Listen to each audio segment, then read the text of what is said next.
I want to welcome all of you who are choosing to join us for this webinar on practices of care for unhoused veterans affected by military moral injury. I'm Nancy Ramsay, Director of the Soul Repair Center at Brite Divinity School on the campus of TCU in Fort Worth, Texas. The center provides resources for religious leaders and professional caregivers who support veterans and their families affected by moral injury. Our mission includes offering free monthly webinars that further the mission with a focus on topics that have been inadequately addressed or not yet addressed at all. We're grateful for the support of the Shea Center on Moral Injury at Volunteers of America, which co-sponsors these webinars. The Shea Center is led by Dr. Rita Nakashima-Brock, who served as the founding director of the Soul Repair Center. The Soul Repair Center is intentionally interreligious in its focus on identifying effective resources and practices to support healing for those affected by military moral injury. This webinar is led by three persons with deep experience in caring for and walking alongside those who are unhoused and may be seeking shelter. Their credentials for this work include clinical skills and certification in various national organizations, and for two, experience as Protestant clergy. Jillianne Paladino-Boyd is an experienced marriage and family therapist who has worked with VOA and whose clients include veterans who have experienced being unhoused. Andrew Berner also brings clinical training to his work as a chaplain, working with veterans at the Patriot House, a facility for veterans seeking shelter that is part of the Presbyterian Night Shelter, a much larger project a much larger shelter in Fort Worth, Texas. Susan Dunlap is a pastoral theologian who teaches at Duke Divinity School and also serves as a chaplain at Urban Ministries, Durham. She recently published Shelter Theology, The Religious Lives of People Without Homes. Also contributing today are a number of veterans at the shelter where Andrew Berner works, who chose to share with him directly their experience of moral injury to help support Andrew in preparing for his presentation today. And we want to express our appreciation to you. We also appreciate the assistance of Kyle Fauntleroy, Director of Development at Brite and former captain in the U.S. Navy. Kyle is a founding member of the National Advisory Board at the center. Thanks also for the production expertise of Sam McAllister at VOA. A link for this webinar will be available at this site in 10 working days or 2 weeks. Previous webinars are available at the Soul Repair Center webpage. Our webinar will proceed with presentations by our panelists and then an opportunity for conversations among them that I will moderate. After about the first hour, we will turn to questions and comments that you share on the chat, which Kyle Fauntleroy will be forwarding to me. I also want to invite you to attend our next webinar, tentatively scheduled for April 20th, in which we'll explore writing groups for veterans. Now, let's give our attention to each of our three panelists, and we'll begin with Jillian Paladino-Boyd. Sorry.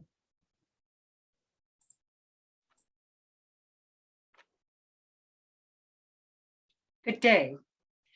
It's an honor to be a part of this presentation and webinar. I am Jillian, and I am currently working in private practice and do continue to serve veterans, but on an individual level. I had worked with Volunteers of America in the HUD-VASH, Housing Urban Development Veteran Administrative Supportive Housing, which is a housing voucher for many years, and still am involved with VOA to this day. During my experience working with unhoused veterans, I was introduced to the concept of moral injury through Dr. Brock. With that, I put some pieces together and found it astonishing, the connections between military moral injury and the unhoused population I was working with. So I just want to start off with a couple of terms that we use frequently and not everybody fully understands or knows the terminology. So moral injury refers to an injury to one's morals or values and is not a psychiatric diagnosis. It's more of an internal conflict. It often involves trauma, but in and of itself is not considered to be PTSD. It's more the impact of a fallout of events. So a person either engages in the event, witnesses the event, or fails to prevent or intervene, leaving them with an array of emotions and social reactions that I will get into further. PTSD, post-traumatic stress disorder, is a psychological disorder in a diagnosis in the DSM. It's associated with fear, often usually perceived as a life-threatening experience. So that would result in many of the same behaviors, but is very different than a moral injury. Then we have military sexual trauma, known as MST, which could result in both PTSD and moral injury, depending on the individual's experience. If at some time they felt their life was in danger during the assault, they could very well have developed PTSD. And almost without exception, when somebody experiences military sexual trauma from somebody in a commanding position or above them in rank or in any type of position of power, it almost indefinitely results in a moral injury. Some of the impacts of moral injury, the outcomes range.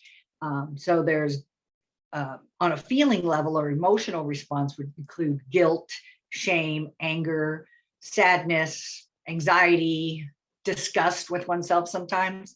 And that would be the emotional reaction that many experience. On an interpersonal level, people suffer with esteem problems. They feel like they are weak and unworthy.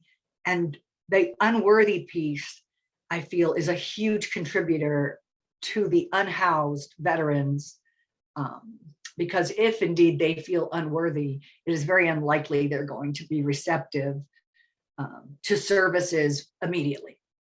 There's also the interpersonal experience, which can include a loss of faith, loss of trust, avoidance of others, avoidance of intimacy, institutional betrayal, and general distrust of authority. And for some, they just lose all faith in humanity, which would leave somebody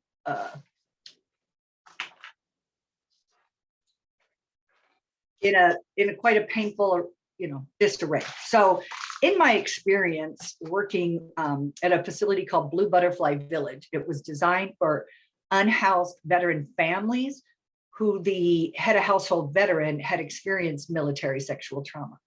So we had an environment of very sensitive, non-trusting, suspicious veterans who were looking to better their situation, but had a barrier that was hard to identify.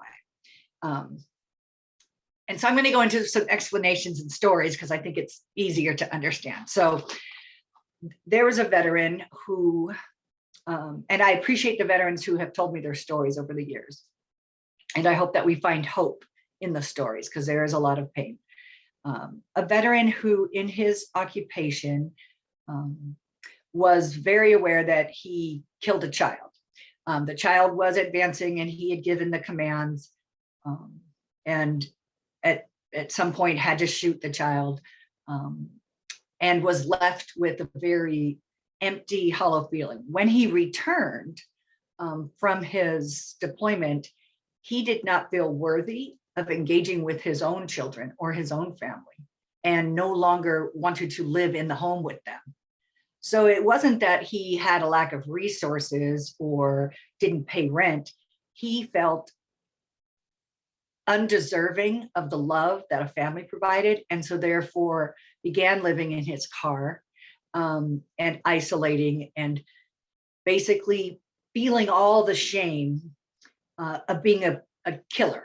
a baby killer at this point. So this person knew logically that they followed command. They did everything in protocol, but their spirit was injured in a way that they could not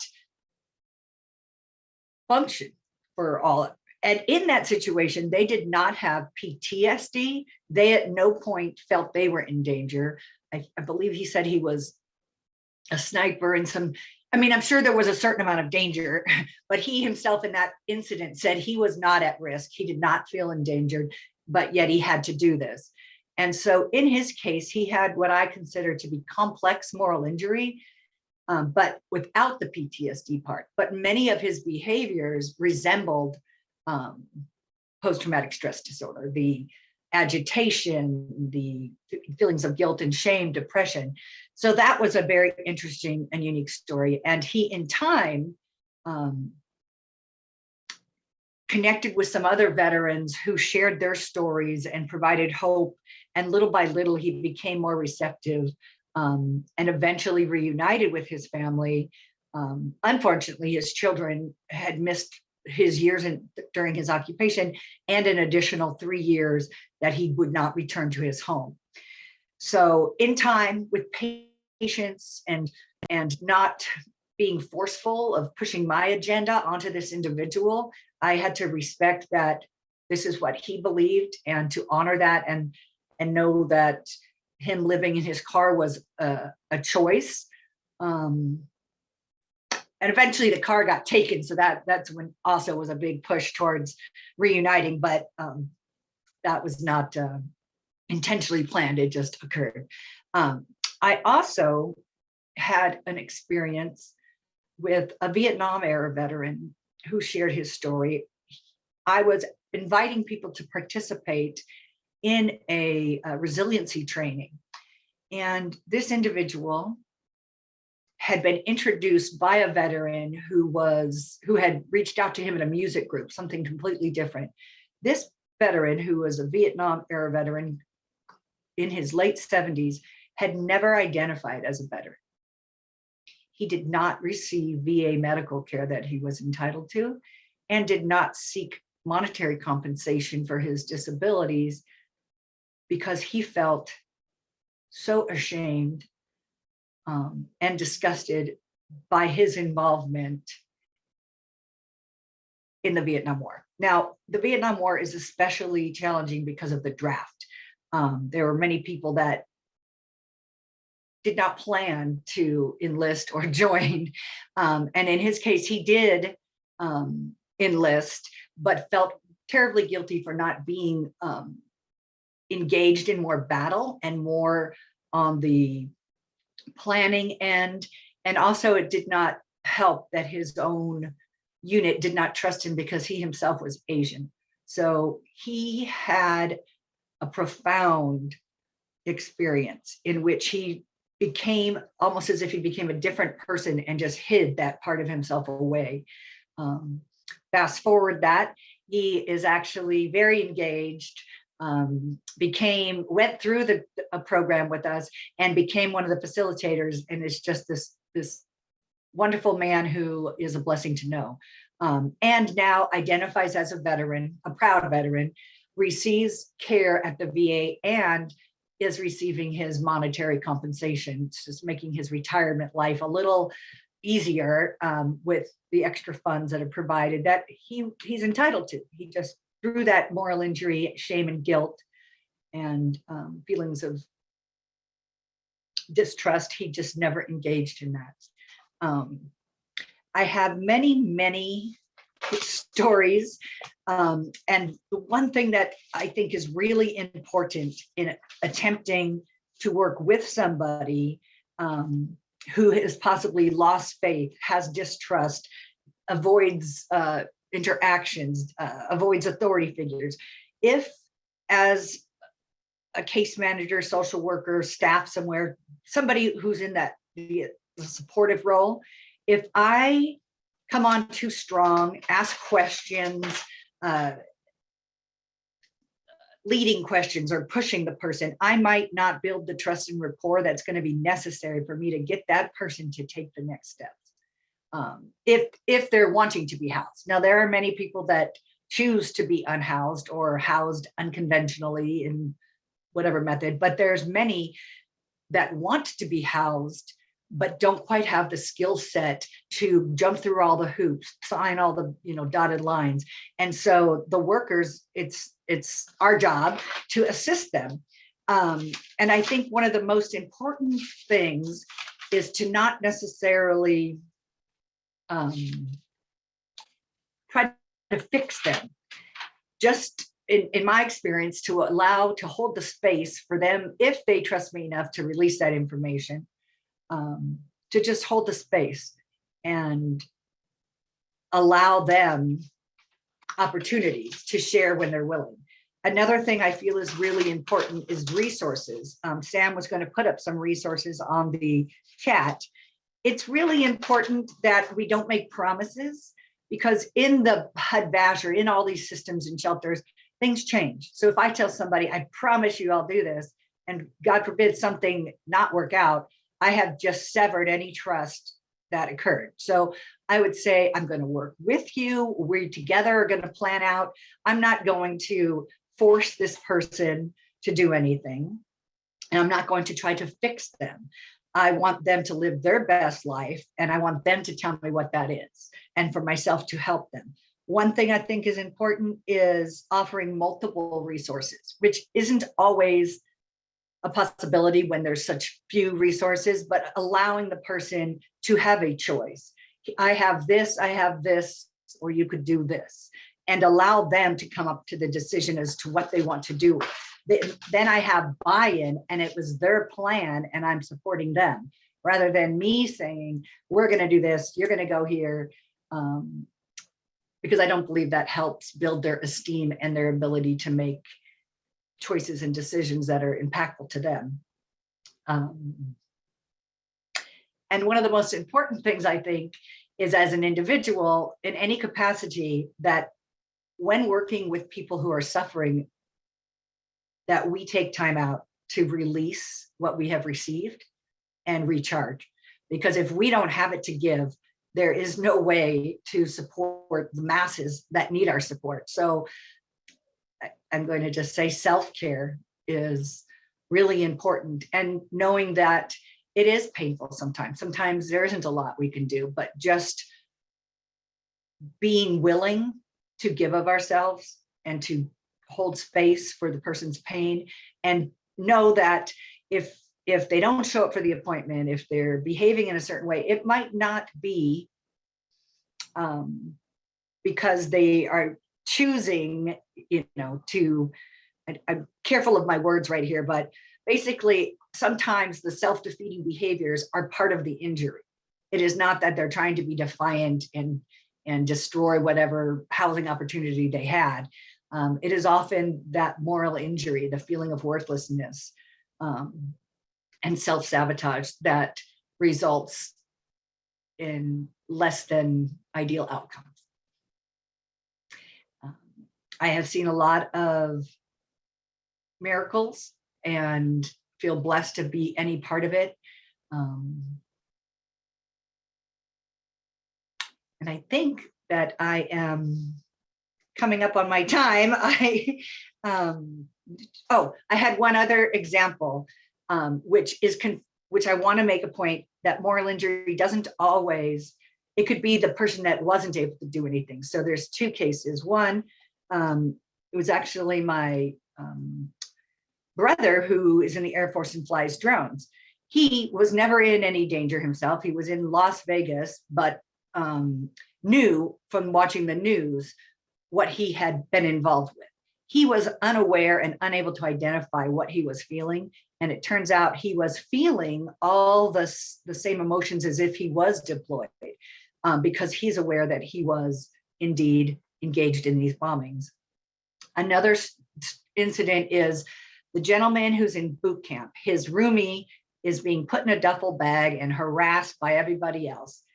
He watches, knows that if he tries to intervene, he himself will become the victim, and eventually, witnesses his bunk people throw the duffel bag with the soldier in it into a pond. And it took him quite a while before he jumped in and tried to help him out. That the gentleman did live, but the person felt horrible for not intervening right away, even though they knew themselves that they were not going to be able to fight off the entire group that was engaged in the harassing or hazing. And so in his case, he just failed to prevent something and it carried this burden. So I just wanted to explain other ways in which moral injury can occur outside of combat. Thank you so much and keep up the good work.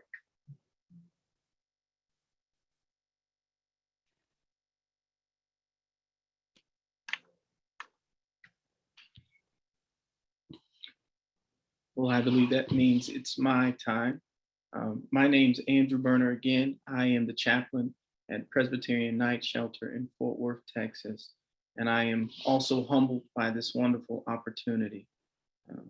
Thank you, Jillian, for your information. There's so much what you shared that resonates with my experience here. My first heading or topic would be the language of unhoused veterans. Many of the veterans I serve and connect with on a day-to-day basis, their spiritual development in many ways is connected or it's connected and in constant conversation with the internal conflict they're experiencing. And so sometimes the way that they refer to their belief system is the greater. I have quite a few gentlemen who will speak of the creator or that out there. They don't use some of the traditional language as a Protestant Presbyterian that I use, but I realized earlier on that they have their own vernacular and dialect in many ways. And so I began my conversation first talking about Mama and Papa's faith tradition. What I have witnessed in conversation with some of the men and women I serve is that their lineage runs through either Mama, Papa, grandmom, cousin, whoever raised them. These men and women, in many ways, they acknowledge a belief system that might not be of the traditional sense, but it's rooted in those people that they're connected to. And so you'll have some brothers and sisters that can go hours upon hours telling you what their grandmother believed, and that belief system is what they ascribe to and what they hold on to while they were at war and now back home. And that's how they find their posture. This was very interesting for me because, as I shared with Nancy in conversation, unlike the other population of unhoused individuals we serve, veterans are very specific. And so I noticed that they talk about this very brilliant and beautiful lineage of the people before them. And for those who actually don't have moms and dads or were raised by someone else or might have grown up in foster care, another really interesting thing I found with one of my guys was that he had a comrade who he served with in the same troop. And his comrade always had this picture and this little quote that he would read. Whenever they were going out, if they had to go on a mission, he would keep that with him. And so unfortunately, his friend ended up passing, but his friend had also made a copy of that little quote for him. And he would keep it, but he didn't read it until his friend passed. And so he began to take on some of the same actions as always having that little quote and reading it. And in some ways it commemorated, but it also became his belief system. Because when we were dialoguing one morning while they were having breakfast, he talked about how he still believed in that and how he still did that practice and how he felt a lot of strength come from that. And so in my dealings with some of the brothers and sisters here who are veterans, I found that their belief system is rooted in that lineage, either biologically or with their fallen comrades or those who are still alive. And that gives them a certain sense of grounding that's very important for them. Another thing that I've enjoyed while here, but I've noticed the language of unhoused veterans, it's a real thing, is the conundrum of humanity's universal questions, right? So all of us ask those questions like, why am I here? Or where do I come from? Or what is the meaning of life? Those are normal questions that most human beings are asking. But in sitting down and really getting to know the demographic that I'm serving, I realized not only are a lot of our veterans asking that, but they're asking some of those tough questions because of the experiences that they've had. What is right and wrong? What happens after death, knowing that I have played a part in someone losing their lives? Will the creator or whoever the greater power is forgive me? And I'll honestly admit, more times I'm just listening and being a sounding board, because the depth of these questions and what they're getting at, I think is deeper than a lot of us can understand. And so listening to them, creating a space where they can communicate those things. I've had quite a few veterans share their brokenness. Some of the toughest conversations for me have been when veterans have admitted that they feel broken or that they feel dirty. And they ask questions like, well, how do I get clean? And not clean from drug abuse, but how do I get clean from the things that I had to do to survive, or the things that I was called to do to survive? And so there's a conundrum of universal questions that are regularly being asked as internally these brothers and sisters are trying to find peace in their posture within. One of the resounding conversations that I have had in the last 8 months, as some of our veterans have been able to find housing and have been placed, is will I be okay? Now that I have housing, now that I found a job, will I be okay? Even me, will I be considered? And I've had to encourage gentlemen all the way from the age of 30 all the way up to 70 that no, you have everything that it takes to be okay, that you're gonna be okay. It's reminded me of one of the special stories from my sacred text, in the story of Moses, when the Lord comes to him and he says, Moses, I'm gonna use you to bring Israel out of Egypt. Moses says back to him, Lord, I'm not eloquent. Some translations said, even me, because Moses was not good in speech. And as the writing says, he had a slow tongue. And so as the story goes, Moses ends up killing a person, and then they find him 40 years later out tending to the sheep. But the reason that I use that story is because one of the things that I noticed with some of my veterans as we're doing pastoral counseling and looking to encourage is they don't feel good. They do not feel as if they're adequate. They don't feel at times that they can get past the things that they've had to do. And I'm so thankful for Dr. Ramsay. She's been so kind to educate me, give me information and new tips that I can implement so that I can be a better chaplain to them. But what I've been working on is, hey, why did you decide to go into military in the first place? And pointing back to their moral compass, their genuine desire to make a difference, and the heart behind why they would be willing to serve in such a capacity so that they could provide us these freedoms and liberties that we take advantage of every single day. And so that's one of the ways when dealing with the language of some of our unhoused veterans, I've continued to look to pour into them, encourage them, and speak life into some dark situations. We have a lot of brothers and sisters who are amazing individuals. And unfortunately, because of some of the perils and things that they've done, they don't seem to see themselves in that same light.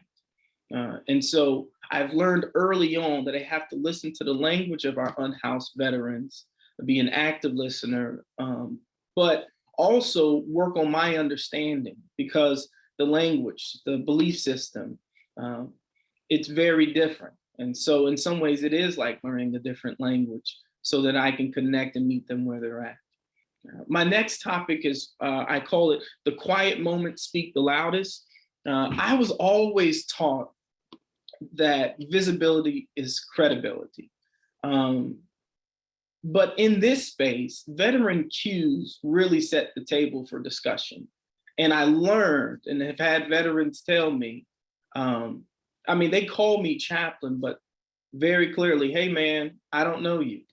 And so that got shattered pretty quickly in my experience here, thinking that if I just showed up every day, I did my rounds, I would spend some time here talking with people, that would be enough. Visibility does not equate to credibility. What I learned from my brothers is a lot of respect that you'll get from me is by being in the trenches with me. And I say being in the trenches using that type of language, but that's the type of language that a gentleman used with me. He said, young man, you know, no, you ever been in war? I said, no. He said, well, that's how you find out who you are and who you're with. And when you're in those situations, it's only you and those people. And so I'm thankful that you come around here, you're a good man. I can tell that you love the Lord, but it takes time. I need to know your character.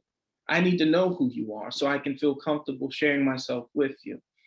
And so it's taken me time just sitting around, running to different places with them, going on a housing search with them and doing life with them so that they feel seen and heard, but also so that I can have enough of rapport that they would be willing when they see fit to be able to speak up. And as was said before me, it needs to be at a pace that they're comfortable with. If this is a dance, then they're leading the entire time. And if they want to change the music or just stop abruptly, that's what we should do. But I've learned that in some stumbling and fumbling, but through that, I'm so thankful that I can honestly say that I can see a segue.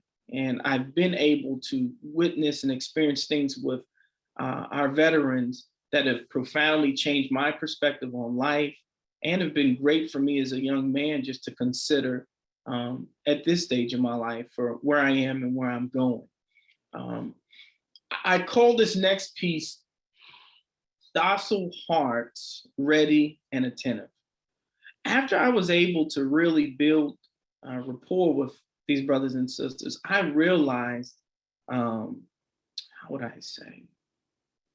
I believe that many veterans are ready and willing to open up their hearts, but that you have to handle it with care. It takes time and it's increments, but the way that these men and women open up after they become comfortable, it's almost submissive to treatment. They would be open to treatment. I had some guys that had not want to have any dealings with the Veteran Affairs Office. And as we begin to build together, I'm like, hey, are you going to change your mind? You think you might consider this? And I witnessed guys like, you know what? I should check it out. And then when they go and they have a good experience and they find out that their services or things that they didn't know about, it's almost as if a light goes off. And now that they feel more comfortable, they begin to pursue and move forward. And so docile hearts, being attentive and ready, I think it's a process of healing that each individual needs time to go through, but also allowing them to heal and a softening to occur so that they could even be in a point where they can receive. I think when you've been in situations, at least from what I've heard from them, when you're in situations when you're objectified and you have tasks and things that you have to do, you don't have in some ways, as it's been described to me, again, I'm giving you the words from my guys, you don't feel as if you have rights because you knew what you were signing up for and the job is supreme. It's the most important thing. And so then to step back into space where now you're not under that type of supervision and you don't have those orders, but you are different than you were before you stepped into that space. You need time to create a new norm. You need time to determine, what do I want out of life? And so as those hearts soften, they are ripe and ready to have therapeutic means and other resources so that they can begin to thrive again. And that's something I've experienced on a very personal level with these brothers and sisters that has been very informative for me as well. Wearing grief and shame are real things. I have never seen it as heavy as I've witnessed it since I've been here. Most of my experience has been in clinical settings. I have worked as a chaplain for another nonprofit in North Carolina. But how our brothers and sisters deal with grief, that deep sorrow of losing whether it was a comrade or having to, complete a mission and kill someone, it affects them. And I guess I only knew the perspective of what we see in media and what's been shared, but I didn't know the depths of it. Some of our brothers and sisters, they carry on, although they're honorable and they've given so much for us, in conversation or where you engage them, some seem humiliated, literally, from the things that they had to do to get home. And it's been important for me to really sit with military moral injury, because when there's a disconnect vertically with your commanding officers or your superiors, and it directly ends up impacting your relationships horizontally. And it's been around, obviously, for a long time. But I remember sharing a story with Dr. Ramsay, and I talked to the gentleman, so I won't say his name, but I'll share a bit of that story. I had a guy here, and wonderful guy, brilliant young man. He had served 2 tours in Iraq and had come back and was living at home again and just wasn't comfortable in the space. So he began to move around kind of nomadically, shelters, etc., finding some of his old friends in different cities and states. And it took him a while to warm up to me. But I think because we were around the same age and had some general interest, after a while he became pretty comfortable, and he shared with me that while he was serving, he had been targeted and raped by 4 other officers. He was an African American. They were Caucasian. And his superior, he did notify his superior. He did go through the right doors of access to try to get the situation rectified and receive help. But he was alienated, and nothing ever occurred to those officers. And so he experienced obviously a horrible situation with peers horizontally, but vertically, someone that he trusted did not support him in a manner that was healthy. Because of that, and direct connection, he never had a history of drug abuse or any of that. And his drug use over the years continued to get worse, to the point, in some ways physically, where his body was deteriorating. And even some of the choices that he made in which he was in trouble with law enforcement. Now, I'm happy to say that this individual has been able to get back on his feet again. He's going in the right direction. He landed a really good opportunity with the government. But these are just a small sample of some of the stories and the tragedies that veterans are facing, and the very serious moral dilemma that we're talking about in military moral injury. And so it really is, as I said, those quiet moments and allowing brothers and sisters to get to a point where they're ready to engage you and being ready for it. Because when it happens, not necessarily sure that you'll get another shot, but being sensitive to those moments will allow us to better serve them. The Veterans Corner is a topic for me where I like to discuss kind of some of the diversity in the practices and disciplines that I've witnessed with the veterans, all from different age groups and wars.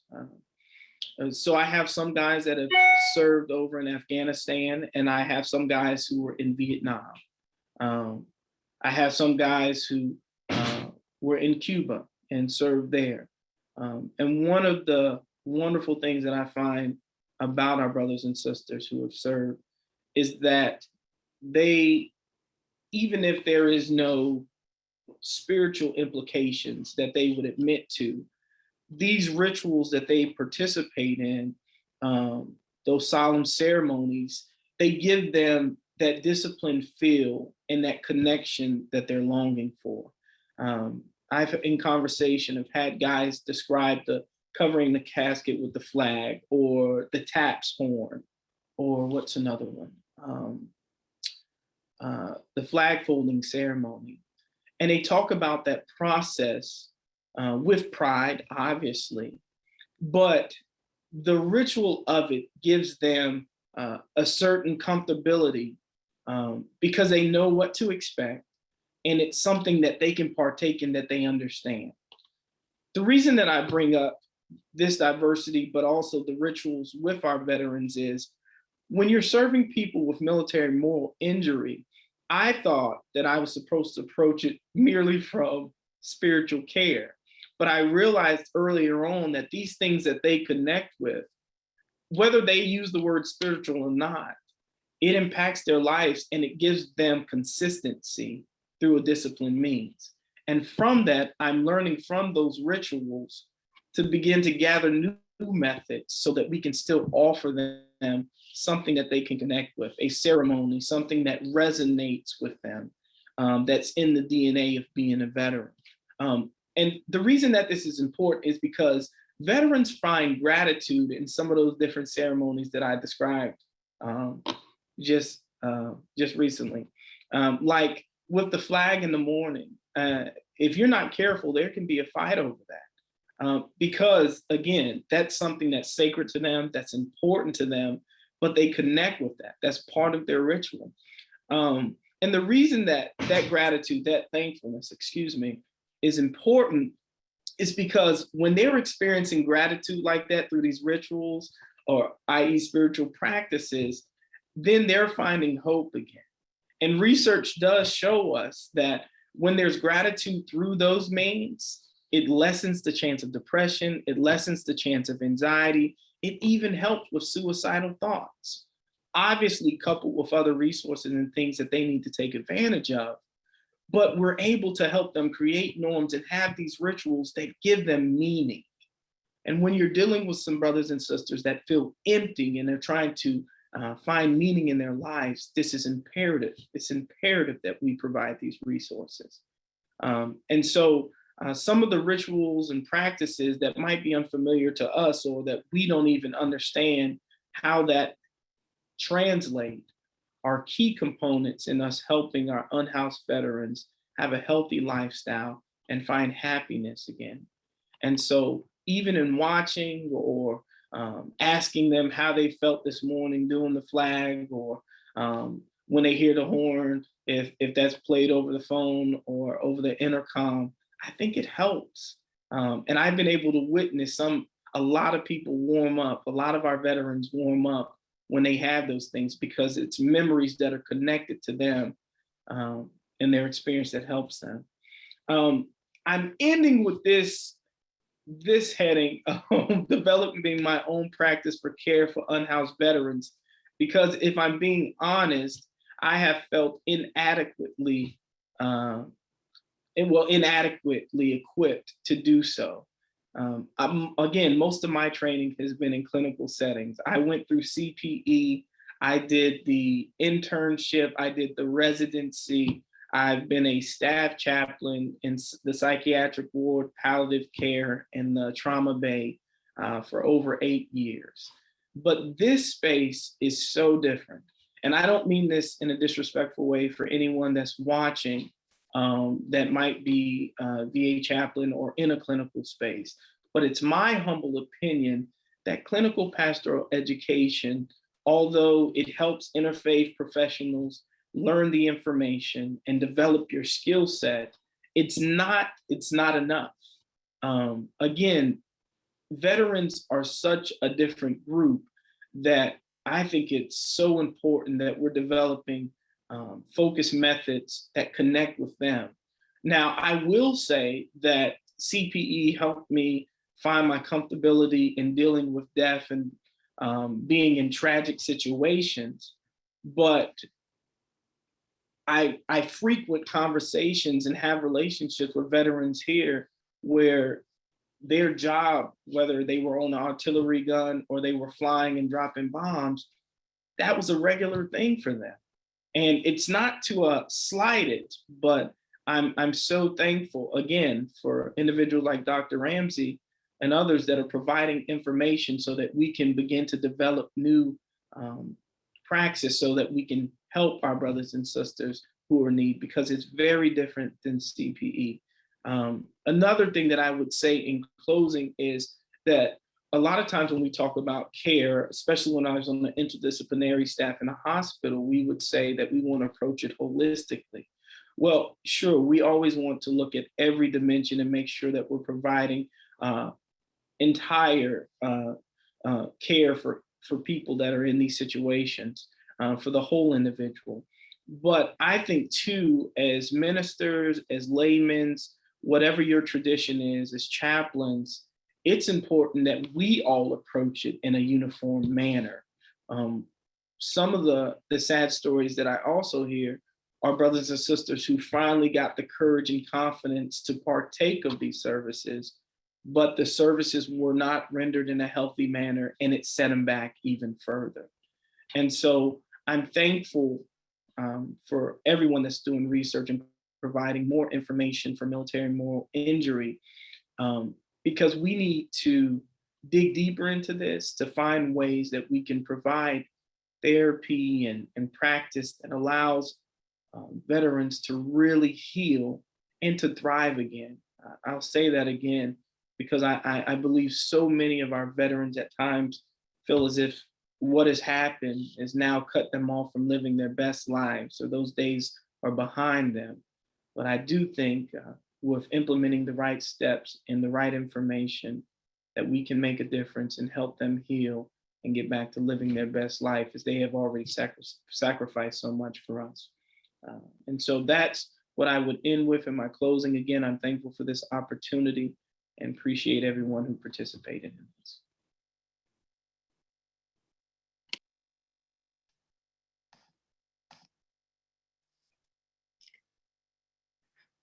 Good afternoon, everyone. I want to thank the two people who went before me. I learned so much from the people who just spoke, and I want to ask Professor Ramsay if she will get us together so we can write an article or write another book, because I think that we all have so much to say. And I would love to just sit down with the people that went before me and have a very long conversation.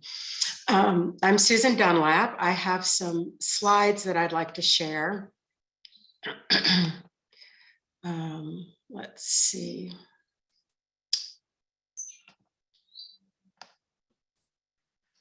I'm calling this survival and resistance. So I have been working a few hours a week as a volunteer chaplain at Urban Ministries of Durham.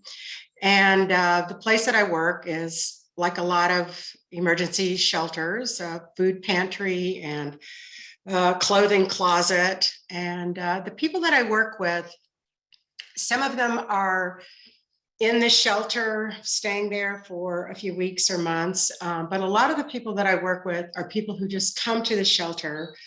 They're unhoused, they take meals there, and then they go back to living behind the church or in the bushes or in an abandoned house. So a lot of the people that I work with are in very, very insecure and precarious circumstances when it comes to housing. The main thing that I have done is lead a prayer service. And what I pictured when I went there was that I would have a darkened room with a few candles lit, some wordless music, sort of soft piano music playing in the background, and people might come forward and light a candle and say a 2 or 3 word prayer, like for my son or for all people without homes. But instead, this service that I started, which was very unstructured, I didn't provide any structure except you're invited to come in and light a candle and say a prayer. I would open it and close it. So in many ways, it was a blank slate. And people brought their own religious forms. So instead of mostly silence with a little bit of music, people brought testimony. They shared brief sermons with each other. They would say prayers that drew heavily on Southern Black evangelicalism, which is where I am, which is what I'm surrounded by here in North Carolina. They brought singing. Some of them would sing solos. Some of them would make up a solo on the spot. And some of them would invite the whole group to sing together. So it became a sort of a blank slate for people to express their own religious traditions, for people to practice the religious traditions that they came in with. And as Andrew said, I noticed that people did definitely bring in the religion that they were taught by their mothers, their grandmothers, that they learned when they were growing up in church, that those traditions were deeply, deeply rooted. Now, I have to say that the people that I worked with, it wasn't everyone in the shelter, but it was people who decided to come to the prayer service. So I can't talk about the religion of all people without homes in Durham or even at that shelter, but I can talk about the people who came to my prayer service. And it involved a lot of changing courses. This is what I really appreciated about what Andrew said. Is when I arrived there, I had to relearn a lot of what I knew about giving pastoral care. I had been teaching pastoral care to ministers for decades when I arrived. I'd written books about pastoral care. I'd led seminars for pastors and lay people on how to give pastoral care. I had taken CPE. But when I arrived at this setting, I had to rethink everything that I had learned. And what I really paid a lot of attention to was what people said in these prayer services about themselves, about God, and what they said to each other to encourage each other along this different path of being unhoused. And one of the things that I learned quickly is that the comments that I would make were often given in paragraphs, and talking as clearly as I could about who God is and about what God's mercy is like and what God is doing for us. And let me tell you a little bit about this scripture. And they were things that I had thought a lot about before I presented them.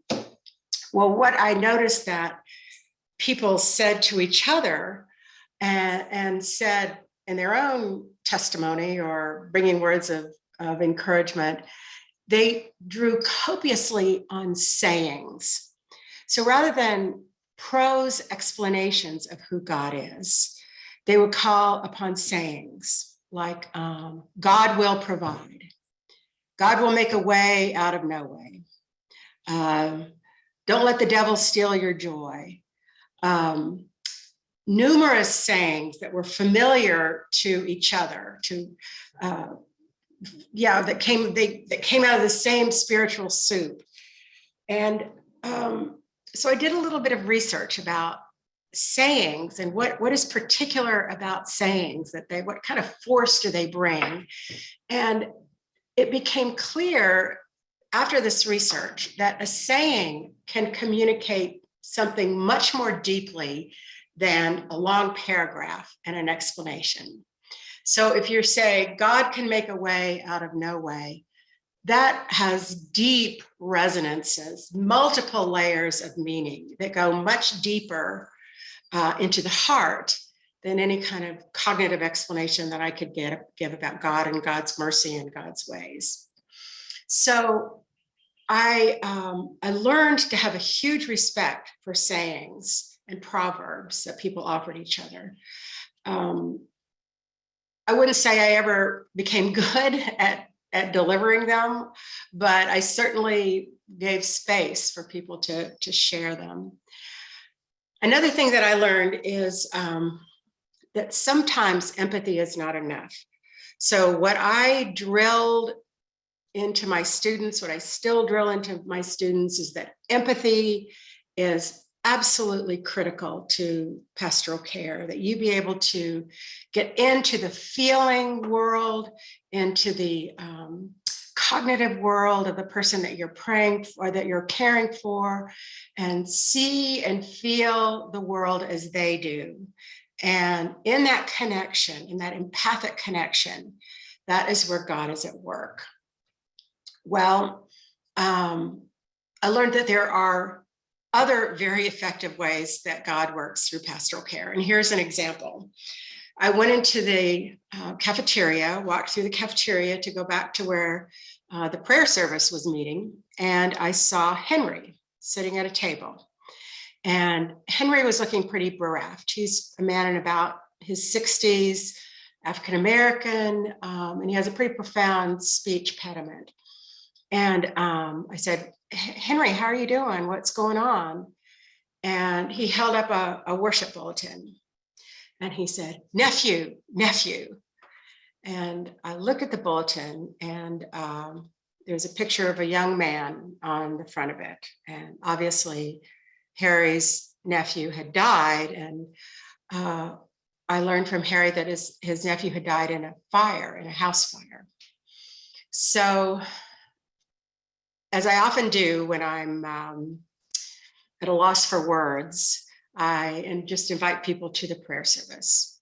So Henry came in, and eventually Henry went up to the front of the service and to the front of the room and lit his candle and said a prayer and was weepy about losing his nephew. And of course, the whole room we were all heartbroken. And so Henry sat down, and then I got up because I didn't want to leave the moment of focus on Henry. So I got up and I said what I knew to say from how I teach pastoral care, which is words of empathy and affirming God's presence in this room, and affirming the presence of each of the people here in this that are gathered, and that we are with him in his sorrow. And Henry just sort of looked at me and nodded. And then another man stood up and he said, Henry, your nephew is not dead, he is just asleep. This loud proclamation of truth. And Henry came alive. He was smiling, he was nodding in affirmation, he was clearly affected and deeply comforted and reassured by this forceful affirmation of a truth about God. Well, of course, that is not what I learned in CPE, it's not what I teach. And I learned that I need to not give up empathetic statements, but learn how to also make clear and firm affirmations of the power and the goodness of God.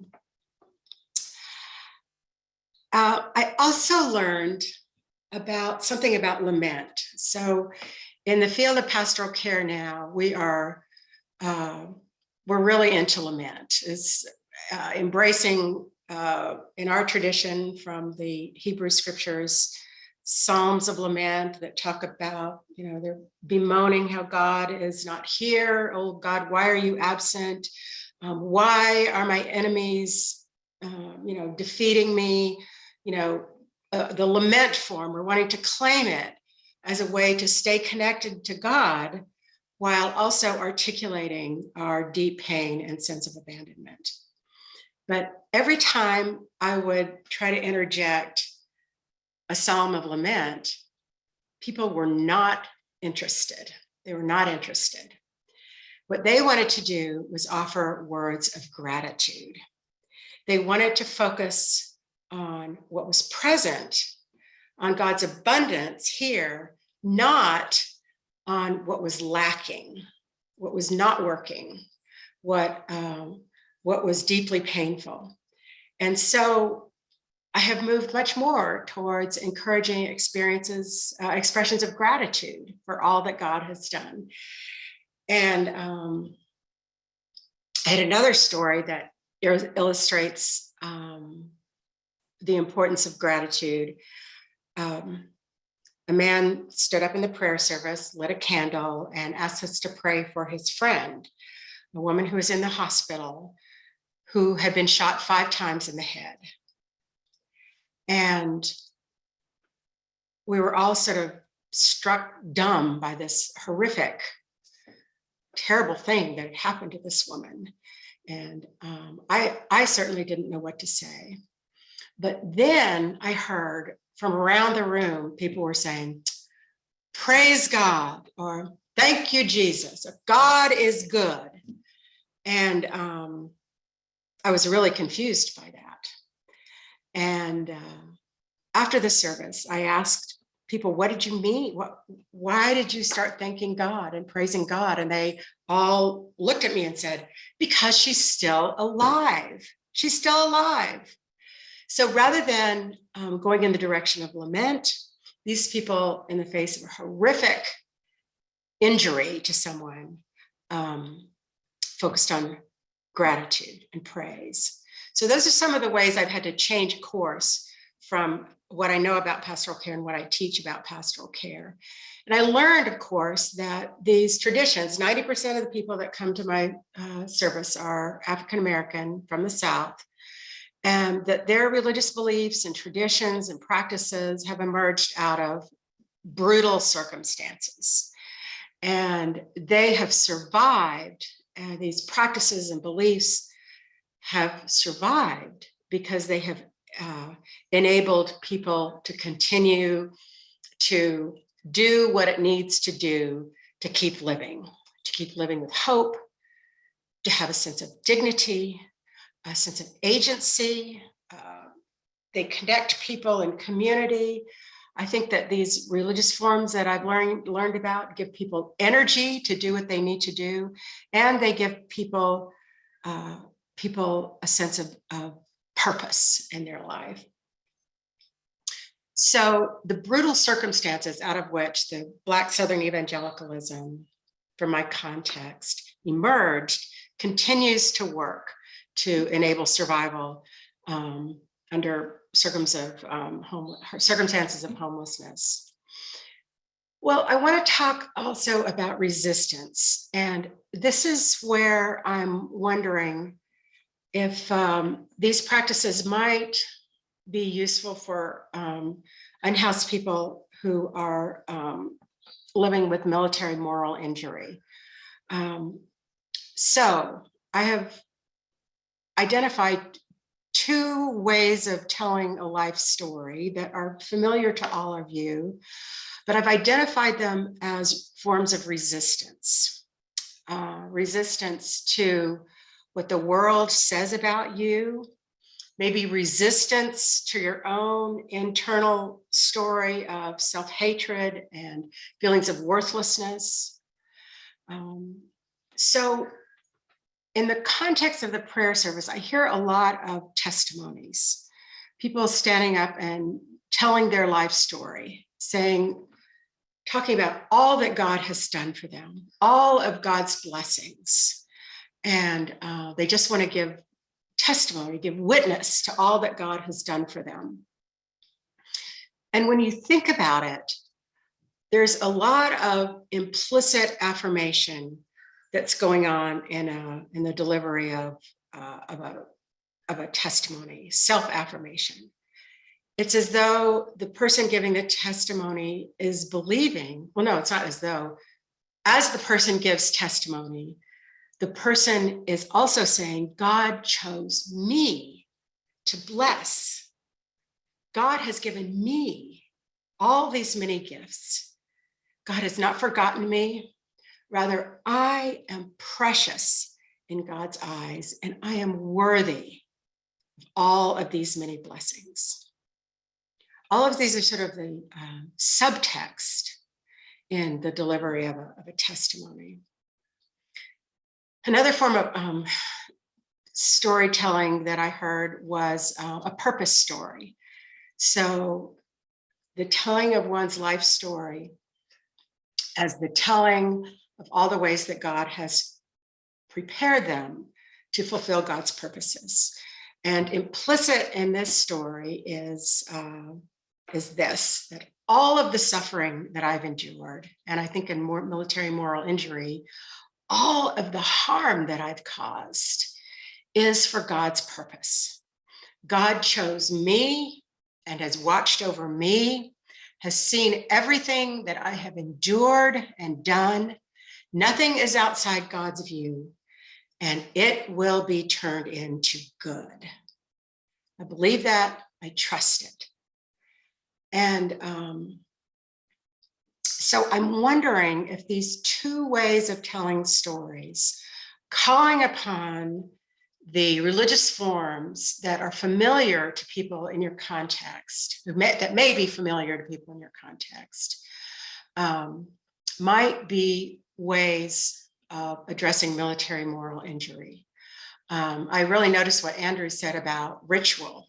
Well, these ways of telling stories, of course, are rituals. And I wonder if it would provide some of the security and meaning making that Andrew described when he talked about raising the flag and hearing certain music and so forth. So again, I think these forms of storytelling are resistance stories. They're counter narratives to the dominant cultural narrative about who you are and to an internalized self-condemning narrative. I just want to close with raising some questions for people who've worked a lot more with military moral injury than I have. I'm sort of more on the unhoused end of things than the moral injury end of things. But I have some questions. When you think about the profound vulnerability of homelessness, the precariousness of life, the day-to-day insecurity, the chronic search for shelter, the violence that people experience, the loneliness and isolation, and the constant threat of all that living on the streets brings you, I wonder if that chronic vulnerability shouldn't affect the way military moral injury is addressed. And this is how I've thought about it. And I would certainly defer to those of you who know more about it than I do. But one of the things that I've read about is that to respond to military moral injury in a helpful way, people need to sometimes let go of old beliefs and experiment with new ones. Well, under conditions of precarity, of profound insecurity, it may be harder to let go of old beliefs and experiment with new ones. It may be harder than if you go home to a secure home at night. So the conditions of insecurity of homelessness may make it harder to let go of certain religious beliefs. Considering interventions that involve the body, such as yoga or meditation, what does living in a body that's very insecure, that's at risk of exposure to the elements, at risk of violence all the time, how would something like yoga or meditation function for people who are under threat, embodied threat all the time because they're unhoused? And this is again to address the issue of lament. When one's very survival is questionable, is it sustaining to lament the silence of God and the cruelty of the world? So I've used a lot of time. These are some of the things that I would have, if I had known 15 years ago what I know now, I might listen more carefully to veterans.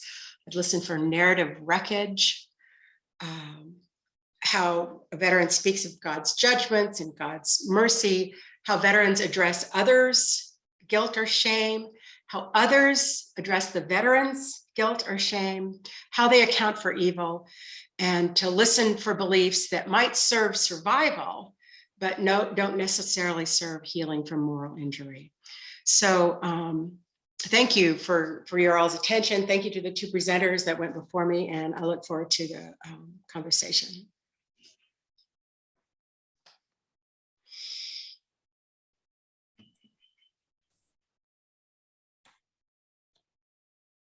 Thank you, Susan. And Sam, I'm going to ask you to please help bring Andrew and Jillian back into the conversation with us. Thank you.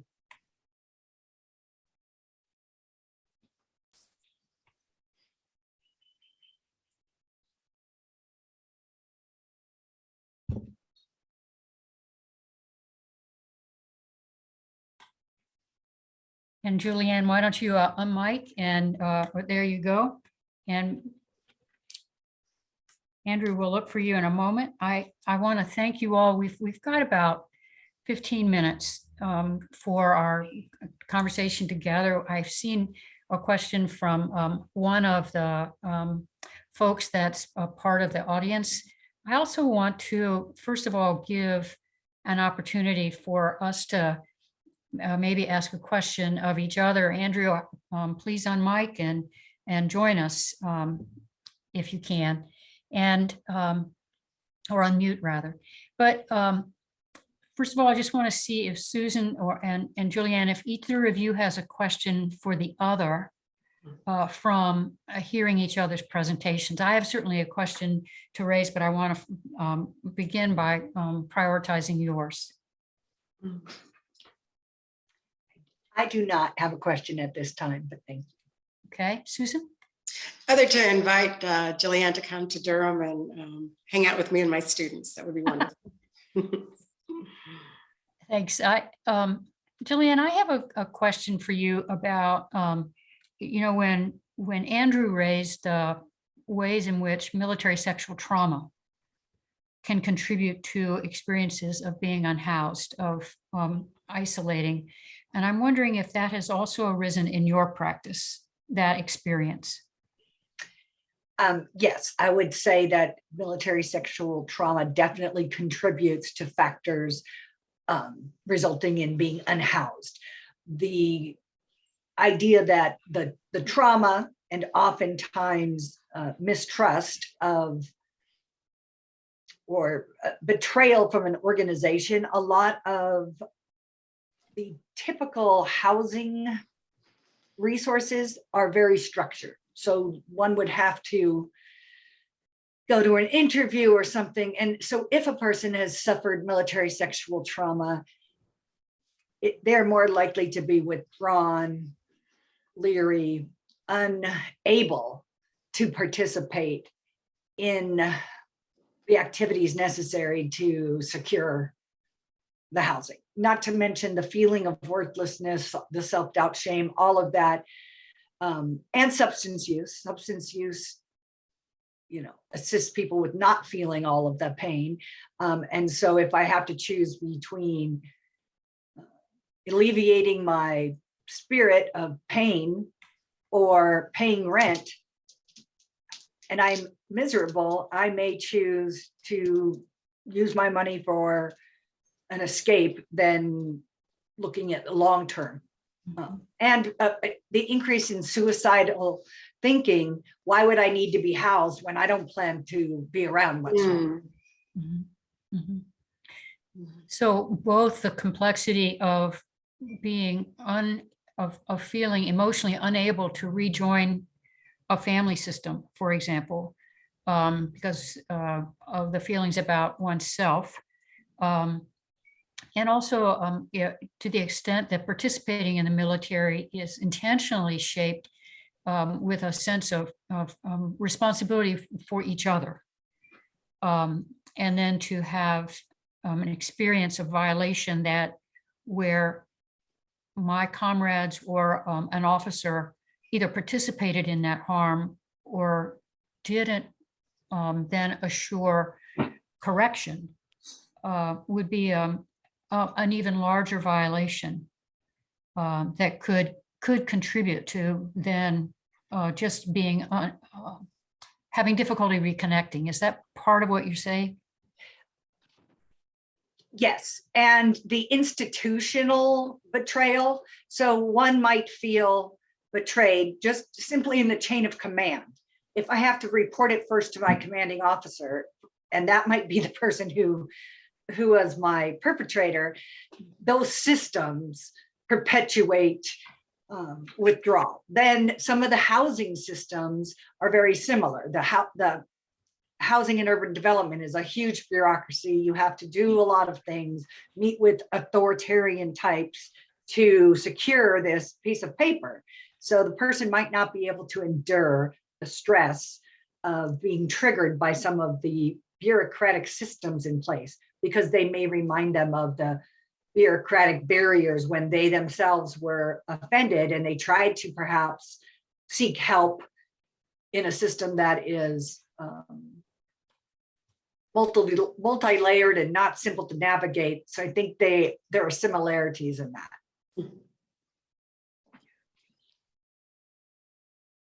I think I mean, I appreciate the fact that both of you who work regularly with unhoused veterans are describing that this is could be one of the contributing factors. And we know there's a much higher incidence than the public might imagine of military sexual trauma.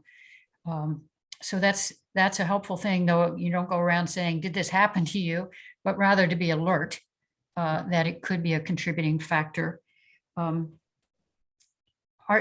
wonder if there are other questions. Andrew, do you have a question for either of your fellow contributors before I move to another question from the chat? Well, I think I have quite a few questions that I look forward to asking Susan after digging into your literature, shelter theology, and I'm just tickled that you're in my home state, working in an area that needs it. And so I do look forward to connecting and hopefully not only digging into more of your works, but visiting as well. I actually would like to catch up with you both, as I think you could be instrumental in me developing more and being a better chaplain with the unhoused veteran population.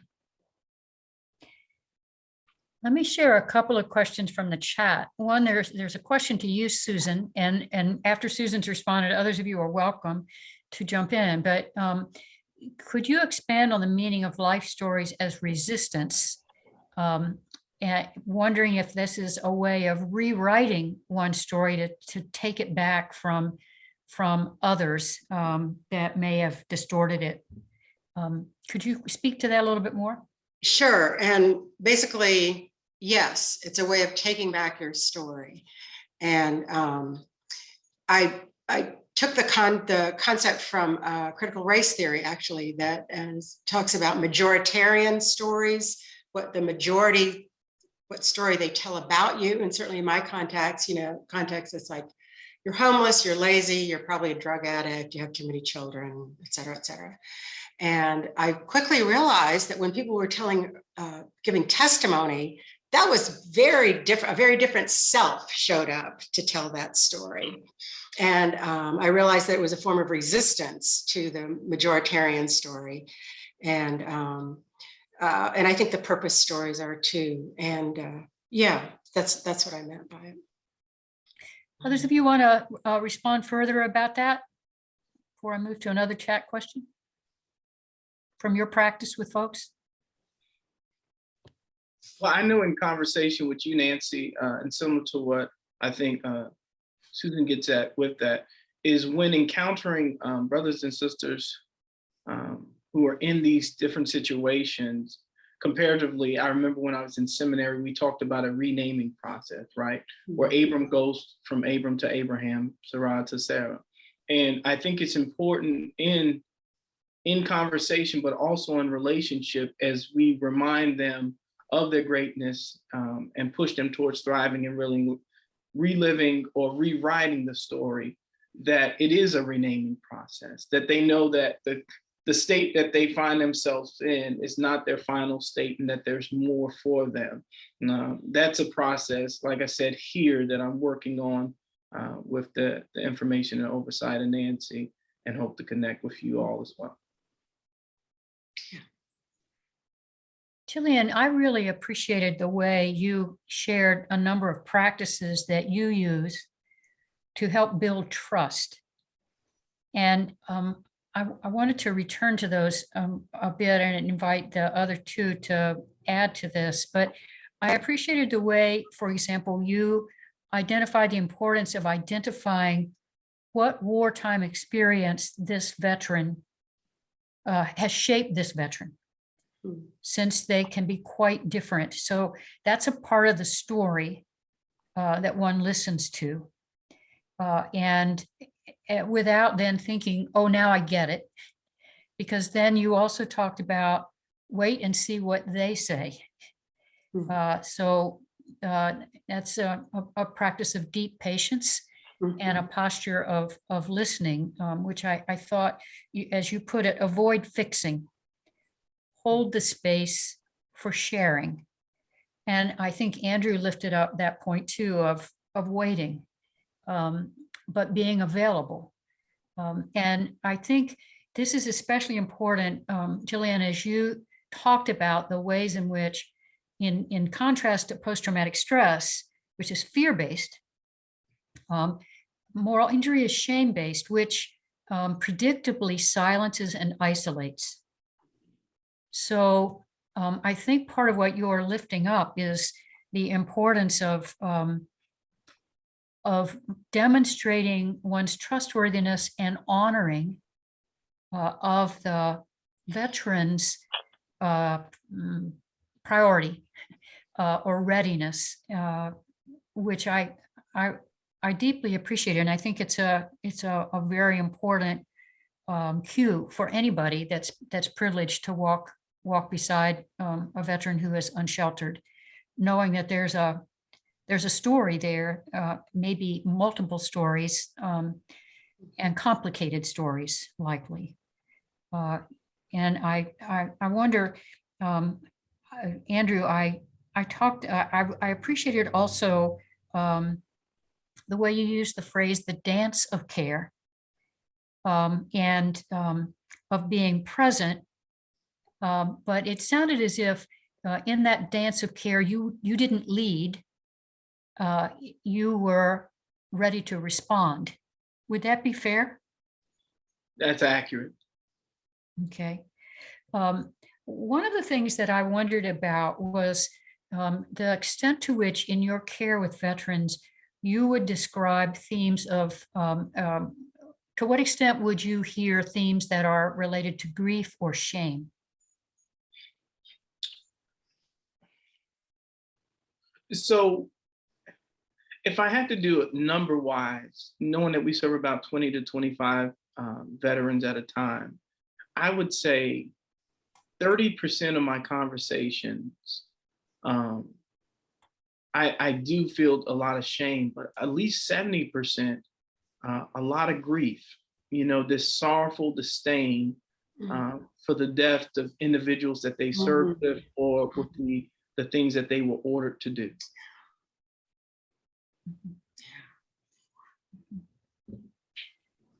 Jillian, is that your part of your experience too? Yes, definitely that there is a lot of shame and the secrecy of the experience because of the shame. So it perpetuates more isolation and more withdrawal from, I don't want to say social norms, but from society. Because if I have a safe space and I allow others in, they could disrupt that. So it's safer to be alone and not trust anybody than to put down my guard and share my experience, share my shame, and go through that process. So I think there's a lot of shame and isolation. One of the questions that's raised in the chat has to do with this person's experience that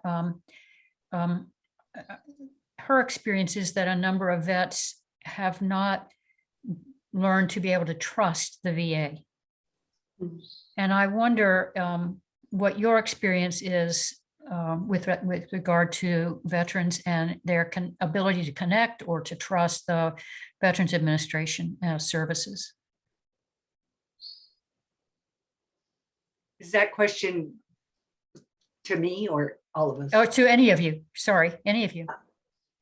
I think the VA has made great strides, but is still far from being there. It is a huge bureaucracy, and oftentimes in large systems, people get lost. I think that the idea that they began to contract out in Los Angeles and allow some of the nonprofits to take caseloads and assist was a great thing, in that people were able to do it in a more one-on-one, meet the person where they're at, as opposed to you come to my office on this giant campus where I am the authority. No, I'm able to go to the park, meet you at your space, talk about what you want. It's a lot of movement there, but it is very hard for veterans who have had any type of betrayal to have a sense of trust with such a large agency that has got so many layers of bureaucracy just to get through.